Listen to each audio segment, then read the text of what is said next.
علیکم، آپ دیکھ رہے ہیں پرواز نیوز۔ میں ہوں تحریم نواز۔ نظر ڈالتے ہیں آج کی اہم خبروں پر۔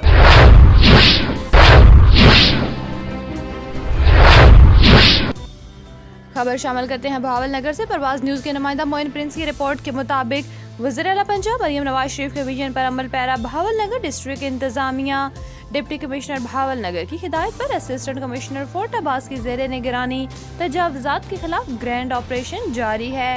شہروں کی خوبصورتی اور عوامی آمد و رفت میں خلل ڈالنے والے تمام تجاوزات کے خلاف ضلع بھر میں بلا تفریق آپریشن کیا جا رہا ہے۔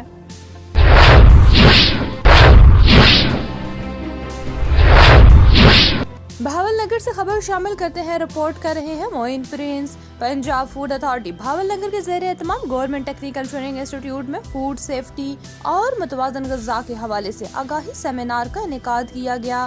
سیمینار میں ماسٹر ٹرینر حافظ احمد سعید نے متوازن غذا اور صحت بخش خوراک کی اہمیت پر تفصیلی لیکچر دیا، جبکہ ریسرچ آفیسر میڈم ریحانہ نے طلباء کو صحت دشمن عناصر کے خلاف موجودہ قوانین اور ان کے نفاذ کے بارے میں آگاہ کیا۔ سیمینار میں طلباء اور کالج انتظامیہ نے بھرپور شرکت کی اور فوڈ سیفٹی کے متعلق سوالات بھی کیے۔ اس موقع پر شرکاء کا کہنا تھا کہ پنجاب فوڈ اتھارٹی کی یہ کاوش قابل تحسین ہے۔ اس طرح کے آگاہی سیشنز کو مزید فروغ دیا جانا چاہیے تاکہ صحت مند خوراک اور فوڈ سیفٹی کے متعلق شعور اجاگر کیا جا سکے۔